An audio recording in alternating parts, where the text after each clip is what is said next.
Morning, y'all. It's a nice, cool, late October morning here in Meemaw's garden.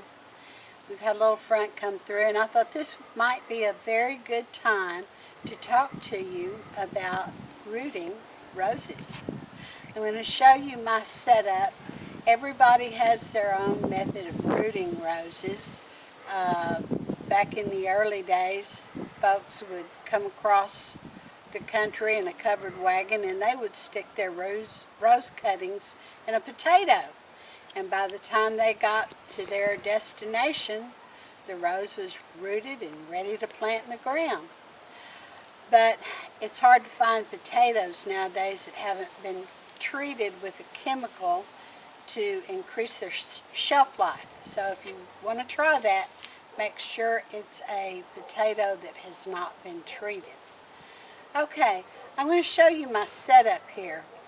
First off, this is a little deal that Sweet Thing put up for me a few years back. It's a mist system, and I have it connected over here to a hose, and there's a timer on the hose. It's a solar timer, so it goes off in the morning when it first starts getting light. That gives the roses all day long after the water has been misted on them to dry out, so that you don't have fungus problems when you're rooting or rot. Like I said, this is a solar system. It comes on first thing in the morning, and it mists for about 45 minutes. These are my rooting trays, and they're just cheapo Walmart dish pans with an ice pick cutting holes in the bottom of them for drainage. I've used builder's sand, and you'll need to go to Lowe's or Home Depot or wherever you get your building supplies and ask for builder's sand. And that's what is in these containers. Now, October is a very good month to start rose cuttings, and I'm going to show you how we do that.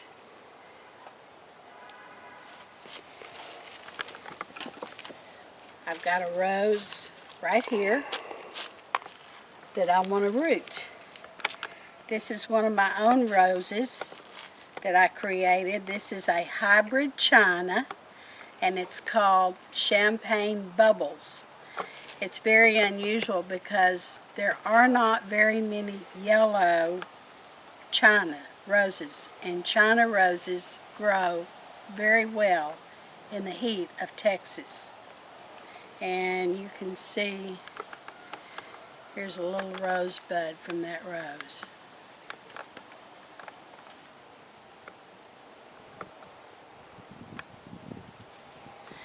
Now I'm going to take a cutting off, and when you take a cutting, you need to make sure it's on a branch that has had a bloom on it. Now this bloom is just about spent, so I'm going to go down about yay far, cut it off, and I'm going to cut off the spent bloom and pull off the bottom leaves. And also, if it's very thorny, I like to pop off these thorns with my gloves.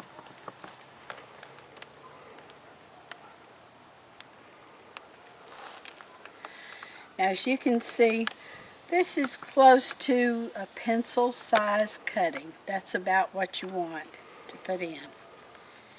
Now,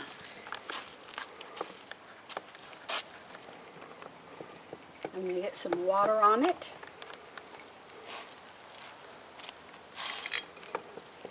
And I'm going to put it in some rooting hormone, which is just a white powder. You can get this at your, probably at Walmart or your local nursery. cover it with rooting hormone. Put you a hole in your tray. Stick it in. There you go.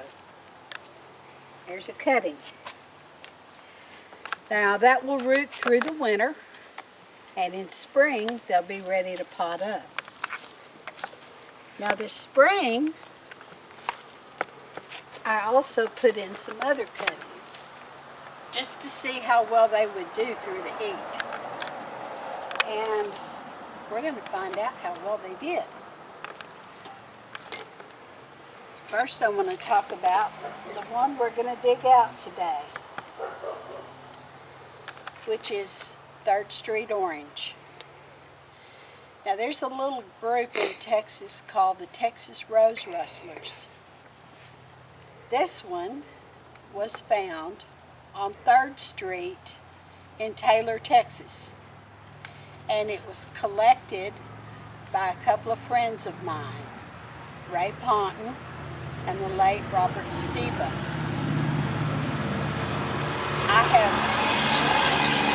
I've since done some research on this rose, and I believe that the actual name for it is Alexander. We have a lot of antique roses in Texas, and it's through the work of the Texas Rose Rustlers and our friend Mike Shoup at the Antique Rose Emporium in Brenham. They have gone around and picked up lots of roses out of cemeteries and old homes and put them back into commercial production. These roses are hardy in Texas, and if you want a hardy rose, you need to check out the Antique Rose Emporium and see what they recommend.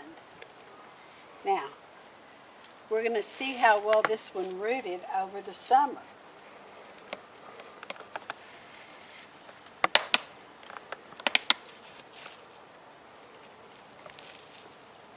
Just going to give it a little nudge.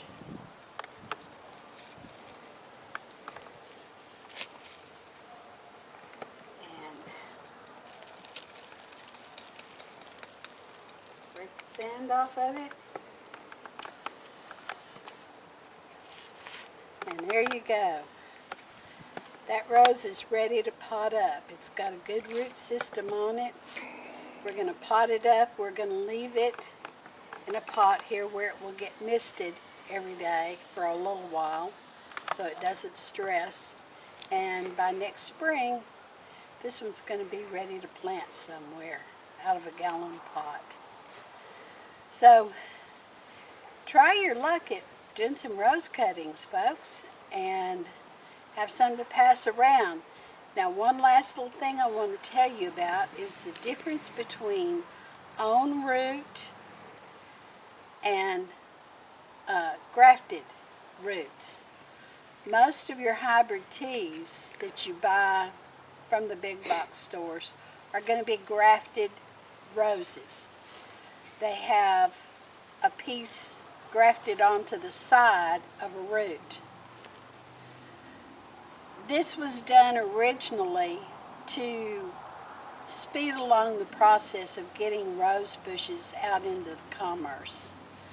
And the only bad thing about this is if your root dies, or if the top of it dies where it was grafted on and a new rose comes out, it will be whatever that rootstock was.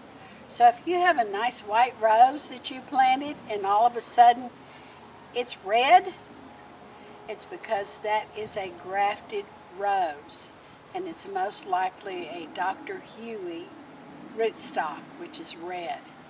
So that nice white rose that you planted, it'll never be white again. So I encourage you, if you are looking for new roses to plant in your garden, try to find the ones that are on their own root. They will grow a little slower, but they will hold on much longer, and they will also be a nice bushy rows. It won't be spindly and two little canes on it. So get out and try rooting something, folks. And stop and smell them while you're at it. Bye, y'all.